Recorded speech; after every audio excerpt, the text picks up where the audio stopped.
Bonjour à tous, j'espère que vous allez bien. Aujourd'hui, je vais vous parler d'une théorie du Monsterverse concernant Shimo, plus précisément, pourquoi Shimo a-t-elle plongé le monde dans l'âge de glace? C'est une question qui peut se poser parce que quand on regarde Godzilla x Kong le Nouvel Empire, on se rend compte que Shimo n'est pas vraiment un titan méchant, mais plutôt un titan protecteur de l'humanité, mais qui est forcé de faire le mal sous la torture. Or, dans le film, Aileen Andrews nous révèle qu'il était la cause de l'ère glaciaire. Mais pourquoi a-t-elle fait ça? Eh bien, c'est ce que nous allons voir aujourd'hui. Alors, avant de commencer, je vais d'abord vous faire un petit topo assez rapide sur l'ère glaciaire. Alors déjà, c'est la dernière période glaciaire qu'a connue la Terre et qui avait couvert la dernière partie de la période quaternaire à partir de 115 000 ans et a vu l'apparition de nombreux glaciers dans l'hémisphère nord. Et bien sûr, cette période a vu l'avènement de la mégafaune du Pléistocène, représentée par les grands mammifères tels que les mammouths. Et bien sûr, en même temps, les premiers hommes. Et finalement, cette ère glaciaire se termine il y a 11 500 ans, à mesure que les températures mondiales augmentent, provoquant le recul des glaciers et leur fonte.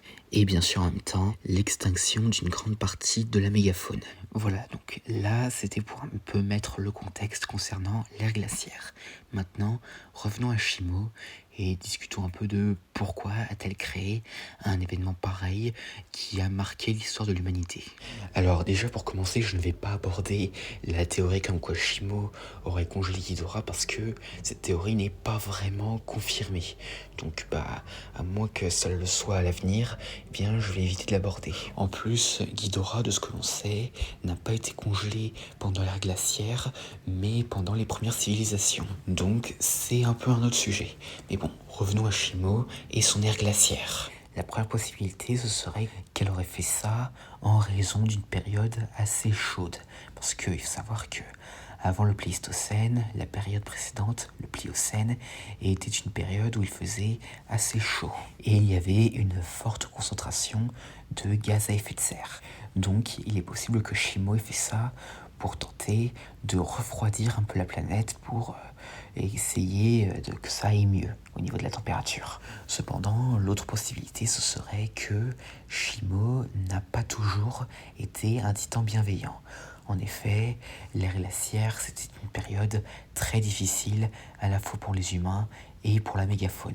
Pour vous dire, certaines espèces comme l'Elasmotherium ont disparu à cause de ça. Et donc si c'est le cas, ça voudrait dire que Shimo, à l'origine, était en fait un titan de nature malveillante et aurait donc déclenché la glaciaire juste pour le plaisir, inconsciente ou non, des conséquences que cela pourrait avoir sur les habitants de la Terre. Mais comme on le sait, Shimo, à un moment donné dans sa vie, est entré en contact avec un Titanus Gojira, a priori à la fin de la période glaciaire. Donc du coup, il est possible que le Godzilla en question ait vaincu Shimo et lui ait fait comprendre que ce qu'elle fait est mal et que tout cela doit cesser. Et donc ainsi, Shimo aurait fini par comprendre, et ensuite le Godzilla aurait mis fin à l'ère glaciaire, tandis que Shimo aurait quitté la surface pour la Terre creuse, que ce soit directement après la fin de l'ère glaciaire ou quelques années plus tard, et serait ensuite entré dans la Terre creuse, où elle a ensuite été confrontée aux grands singes après leur défaite contre les Godzilla. Et la suite, vous la connaissez, elle se fait capturer et torturer pendant des générations, jusqu'à finalement pouvoir se venger de son oppresseur. Et donc voilà, c'est tout ce que j'ai à dire concernant cette théorie. J'espère que cette vidéo vous aura plu, n'hésitez pas à me dire ça dans les commentaires, et à la prochaine.